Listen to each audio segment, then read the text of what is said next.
Hi viewers, welcome to our channel. Poonam Kaur గారు మనకు తెలుసు, తెలుగు యాక్ట్రెస్. అయితే గత కొన్ని రోజుల నుంచి కూడా కొన్ని రకాల ట్వీట్లు, ఇన్స్టాలో స్టోరీస్ పెట్టడం చూస్తున్నాం. అయితే ఇవన్నీ కూడా త్రివిక్రమ్ శ్రీనివాస్ గారిని టార్గెట్ చేస్తున్నట్టుగా ఉన్నాయని చెప్పేసి చాలా మంది అభిప్రాయపడుతున్నారు. అసలు ఎందుకు త్రివిక్రమ్ శ్రీనివాస్ గారి పైన ఈ విధంగా టార్గెట్ చేస్తున్నారు? అయితే రీసెంట్ గా మళ్ళీ ఇన్స్టాలో ఒక పోస్ట్ పెట్టింది. అందులో కూడా గురూజీ అని సంబోధిస్తూ, అసలు ఎవరి గురూజీ, నిజంగా త్రివిక్రమ్ శ్రీనివాస్ గారేనా, అసలు ఆమె ఏం పోస్ట్ పెట్టింది, అది త్రివిక్రమ్ గారికి ఏ విధంగా సంబంధం ఉంది? సో ఇప్పుడు ఇదే అంశం డిస్కస్ చేయడానికి ప్రజెంట్ మనతో పాటు జయదేవ్ గారు, సీనియర్ జర్నలిస్ట్, వారితో ఒకసారి మాట్లాడదాం. నమస్కారం సార్. నమస్తే. సార్, రీసెంట్ గా ఇన్స్టాలో పూనం కౌర్ గారు ఒక పోస్ట్ పెట్టారు. ఆ పోస్ట్ కాస్త త్రివిక్రమ్ గారిని విమర్శించినట్టు ఉంది అని చెప్పేసి కొంతమంది అభిప్రాయపడుతున్నారు సార్. అంటే గురూజీ అని సంబోధిస్తున్నారు. అయితే మనం టాలీవుడ్ లో గురూజీ అని చెప్పేసి త్రివిక్రమ్ గారిని అంటూ ఉంటారు. అంతకు ముందు కూడా కొన్ని ట్వీట్లు చేసింది డైరెక్ట్ గా త్రివిక్రమ్ గారిని టార్గెట్ చేస్తూ. అసలు ఇప్పుడు ఏం జరిగింది, ఇప్పుడు ఆమె ఏం పోస్ట్ పెట్టింది, ఆ పోస్ట్ కు త్రివిక్రమ్ గారికి ఏమైనా సంబంధం ఉందంటారా సార్? అది పూర్తి స్థాయిలో నాకు అర్థం కాలేదు కానీ, బట్ టార్గెట్ మాత్రం త్రివిక్రమ్ గారు అన్నట్టుగా అర్థమైంది. అంటే ఆవిడ జనరల్ గా ఇట్లాంటి సోషల్ ఎలిమెంట్స్ సంబంధించి కానీ, ఎక్కడైనా నిర్భయ లాంటి ఘటన జరిగినప్పుడు, ఎవరికైనా అమ్మాయిలకి ఏమైనా ఇబ్బంది కలిగినప్పుడు ఆమె ఇమీడియట్ గా రెస్పాండ్ అవుతుంది. ఆ ప్లకార్డులు పట్టుకొని ప్రదర్శించడము అన్ని కూడా చేస్తుంది. అవును. బట్ ఆమె ప్రాపర్ ఎక్కడో తెలియదు కానీ తెలుగు కూడా చాలా బాగా మాట్లాడుతుంది ఆమె.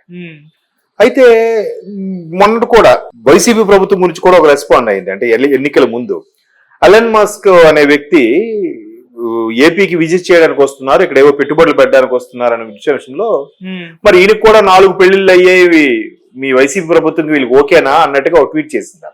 ఎందుకు 4 పెళ్లిళ్ళు చేసుకున్నారు పవన్ కళ్యాణ్, 4 పెళ్లిళ్ళు చేసుకున్నారు పవన్ కళ్యాణ్ అని చెప్పి 10 సార్లు మాట్లాడే వైసీపీ ప్రభుత్వానికి, మరి అప్పటి వైసీపీ ప్రభుత్వానికి ఇట్లా మరి 4 పెళ్లిళ్ళు చేసుకున్న ఎలన్ మస్క్ మీకు నొప్పుతాడా, పెట్టుబడులు పెట్టడానికి పర్వాలేదా అన్నట్టుగా ఒక సెంటెన్స్ లో చాలా డెప్త్ వచ్చేలా పెట్టింది ఆవిడ.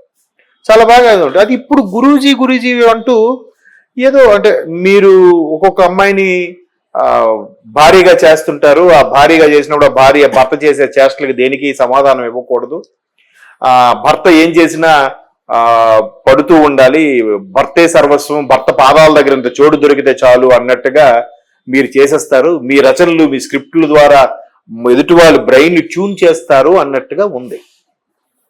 మరి అది ఈమె స్వీయ అనుభవంతో రాసిందా, అంటే ఈమె గతంలో ఎవరికైనా అట్లా లొంగిపోవాల్సి వచ్చిందా, లేదా ఇంకెవరైనా కొత్తగా బలిపశువు చేశారు అటువంటి వ్యక్తి గురించి ఆ సూపర్ స్టారో లేకపోతే ఆ నటుడో ఆ హీరో దగ్గర ఇలా పెట్టబడింది అనే ఆవేదన తెలియట్లేదు. కానీ గురూజీ అని మెన్షన్ చేసింది మాత్రం త్రివిక్రమ్ గారు అనే విషయం అర్థం. ఎందుకంటే రీసెంట్ గా చాలా సినిమాల్లో కూడా గురూజీ ఒక కొటేషన్ చెప్పారా అని చెప్పి చెప్తున్నారు, సినిమాలో కూడా డైలాగ్ పెడుతున్నారు గురూజీ అని. రీజన్ మ్యాడ్ అనే సినిమా ఈ మధ్యన వచ్చింది, సూపర్ హిట్ అయింది, గుర్తుంది. అందులో కూడా ఆ లడ్డు అనే క్యారెక్టర్ అరే గురూజీ కొటేషన్ చెప్పారా ఇలా మాట అంటుంటాడు. అంటే అక్కడ అందరికి కూడా ఒక త్రివిక్రమ్ అంటే గురూజీ అని, ఇప్పుడు సోషల్ మీడియాలో కూడా గురూజీ స్పీచ్ అన్నట్టు కూడా థంబ్నైల్స్ వస్తుంది. సో త్రివిక్రమ్ గారిని ఎందుకు టార్గెట్ చేశారు అనేది తెలియదు. బట్ ఈవిడ కూడా గతంలో చాలా మంది ఒక పెద్ద నటుడితో ఎఫ్ఐఆర్ నడిచిందని, ఆ పెద్ద నటుడికి ఏదో ఇట్లాగే వైఫ్ అండ్ హస్బెండ్ రిలేషన్ లా కొన్నాళ్ళు ఈవిడ ఉందని, తర్వాత ఏదో చెడిది బయటకు వచ్చిందని కూడా ఇవన్నీ వార్తలు ఉన్నాయి. మరి ఇంట్లో వాస్తవం ఎంత ఉందని నాకు తెలియదు. సో అప్పుడు కూడా ఈ గురూజీ వల్లే పరిచయమా, లేదా ఈ గురూజీ వల్లే ఆమె ఆ ఊబిలోకి దిగాల్సి వచ్చిందా అనేది ఎవరికి తెలియదు. కాకపోతే ఇండస్ట్రీ పరంగా ఆలోచించుకుంటే చాలా మంది బాలీవుడ్ వాళ్ళు అయితే చాలా ఓపెన్ గా చెప్తుంటారు కాస్టింగ్ కౌచ్ కోసం. టాలీవుడ్ లో కొద్ది మంది ఓపెన్ అవుతున్నారు, కొంతమంది అవన్నీ పట్టించుకోకూడదు, దానికి దీనికి సంబంధం అయింది, ఎవరు అవసరం అంటే వాళ్ళు ఎలా మాట్లాడుతున్నారంటే, నువ్వు దానికి కూడా లొంగింది నీ అవసరం కోసమే కదా, లేదా దానికి మీరు ఒబే అయ్యింది, ఆ కాస్టింగ్ కౌచ్ సంబంధించి ఒబే అయ్యింది మీకు ఒక హైప్ వస్తుందనో, లేదా మీకు ఒక బ్రేక్ వస్తుందనో, మీ ఫస్ట్ డీబట్ మూవీ సూపర్ హిట్ అవుతుందనో, రకరకాల కారణాల చేత మీరు కూడా ఇది అవుతారు కదా. మీరు నిజంగా డబ్బు సంపాదించాలి, నేము ఫేమ్ సంపాదించాలంటే ఇదొకటే మార్గం కాదు, వేరే వేరే మార్గాలు కూడా ఉన్నాయి కదా. బట్ మీరు ఎంచుకున్నారు కదా మీదే తప్పు అనే ధోరణిలో చాలా మంది ఈ రోజు పెద్ద పెద్ద టాలీవుడ్ కానీ, కోలీవుడ్ కానీ, ఎక్కడెక్కడ బాలీవుడ్ లో కానీ పెద్ద పెద్ద హీరోయిన్లుగా స్థిరపడిన వాళ్ళకు కూడా వాళ్ళ కెరీర్ స్టార్టింగ్ లో ఇటువంటి సమస్యలు ఎదుర్కొన్న వాళ్ళు. ఉమ్. ఎందుకంటే చాలా మంది ఫేమస్ హీరోయిన్లు కూడా ఏం చెప్పారు, నేను కెరీర్ స్టార్ట్ చేసేటప్పుడు కూడా ఒక దర్శక నిర్మాత నన్ను వస్తావా అని అడిగాడు అని కూడా చాలా మంది హీరోయిన్స్ ఓపెన్ గా స్టేట్మెంట్ ఇచ్చారు. బట్ ఆ దర్శక నిర్మాత లేకపోతే దర్శకుడు ఎవరు అనేది ఎక్కడ నోరు విప్పలేదు. ఓకే. అంటే చాలా ఏళ్ళైపు ఇప్పుడు ఎందుకు ఎవరు లైఫ్ లో వాళ్ళు బతుకుతున్నా కదా, ఇప్పుడు ఎందుకు మరలా ఆ విషయాన్ని బయట పెట్టుకోవడం, పెంట చేసుకోవడం అనే ఉద్దేశంలో మాట్లాడరు. బట్ ఈవిడికి గురూజీ వల్ల అన్యాయం జరిగిందా, లేదా గురూజీ పరిచయం చేసిన వ్యక్తి వల్ల ఈవిడ అన్యాయం గావించబడిందా అనేది క్లారిటీ లేదు. బట్ ఇప్పుడు ఈవిడ తెలుగు తెరకి దూరమై కూడా చాలా ఏళ్ళయింది. ఇప్పుడు మరి ఆఫర్స్ రావట్లేదా లేదా వచ్చినా ఈవిడ యాక్ట్ చేయట్లేదా అని తెలియదు. ఎందుకంటే గోపీచంద్ సినిమాలో చెల్లెలుగా కూడా చేశారు. ఫస్ట్ ఎస్సీ కృష్ణారెడ్డి సినిమాలో హీరోయిన్ గా ఇంట్రొడ్యూస్ అయ్యారు ఆవిడ. ఆ తర్వాత కొన్ని 2-3 సినిమాలకు హీరోయిన్ గా చేశారు. కొన్ని దగ్గరలో చెల్లెలి పాత్రలు, హీరోయిన్ ఫ్రెండ్ పాత్రలు లాంటివి కొన్ని ఫెమిలియర్ గా చేశారు. తర్వాత ఎక్కువ చేయలేదు మరి. బట్ ఆమె ఏ ఉద్దేశంతో అంటున్నదని మాత్రం నాకు అర్థం అవ్వలేదు. బట్ ఎవరో ఒక అమ్మాయి అయితే మాత్రం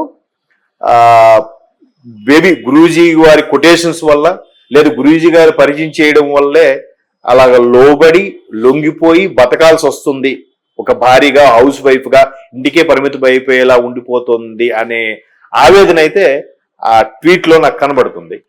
బట్ మరి అసలు ఆ వ్యక్తి ఎవరు అనేది నాకు అర్థం కాలేదు. అసలు ఎందుకు ఓన్లీ త్రివిక్రమ్ గారిని ఇంత టార్గెట్ చేస్తూ వస్తుంది అని చెప్పేసి కూడా కామెంట్స్ వస్తున్నాయి. అంటే త్రివిక్రమ్ గారి పేరు డైరెక్ట్ గా మెన్షన్ చేయకపోయినా ఆయన్నే అంటుంది, ఆయన్నే టార్గెట్ చేస్తుంది ఎందుకు అన్న క్వశ్చన్ మార్క్ అయితే పడుతుంది సార్. అవును అవును. అంటే ఒకటి బాగా నేము ఫేము ఉన్న వాళ్ళకి ఏ స్థాయిలో అభిమానులు ఉంటారో దానికి రెట్టింపు సంఖ్యలో విమర్శకులు కూడా ఉంటారు. ఇప్పుడు త్రివిక్రమ్ గారు ఉన్న దర్శకుల్లో త్రివిక్రమ్ గారికి మంచి పేరుంది.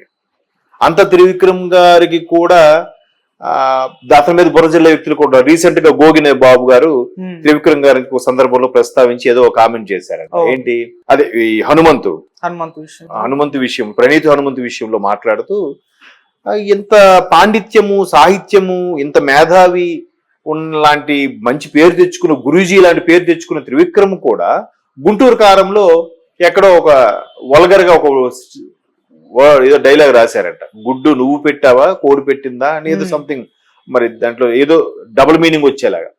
సో మరి అంత విద్వత్తు ఉన్న వ్యక్తి నువ్వే అలాగ రాస్తే ఒక సామాన్య యూట్యూబరు, పైగా వాళ్ళ ఫాదర్ ఒక IAS officer, by birth golden spoon తో పెట్టిన వాడి కింద సెన్స్ ఆ ప్రణీత్ గారికి, ఆ ప్రణీత్ హనుమంతు వ్యక్తికి విచక్షణ, తారతమ్యాలు, తప్పు ఉప్పుని ఎలా తెలుస్తుంది? అవును. ఎంత విద్వత్తును నువ్వే ఇలా డబుల్ మీనింగ్ గా రాస్తే అలా రాయడం ఎంతవరకు కరెక్ట్? నేను అందుకే ఆ గుంటూరు కారం సినిమా ఆ డైలాగ్ తర్వాత ఇంకా సినిమా చూడడం మానేశాను అన్నట్టుగా రీసెంట్ గా గోగినేని బాబు స్టేట్మెంట్ ఇచ్చారు. ఇదేంట్రా త్రివిక్రమ్ గారికి ఎప్పుడు అందరూ పొగడమే గానీ ఎట్లా విమర్శలేదు కదా చెప్పలేం. ఎవరి టైం ఎన్నాళ్ళు ఎప్పుడు నడుస్తుందో తెలియదు. ఇప్పుడు మరి ఆయన అన్నాడు, ఇప్పుడు ఈవిడ పూనం కౌర్ అంటున్నారు గురూజీ అని. మరి ఏదైనా ఒకవేళ ఆయన నిజంగా తప్పు చేస్తే, ఆయన నిజంగా బయటికి ఎలాగా నటిస్తూ లోపల ఎట్లాంటివన్నీ భావం ఉంటే అది ఎన్నాళ్ళు దాగదు.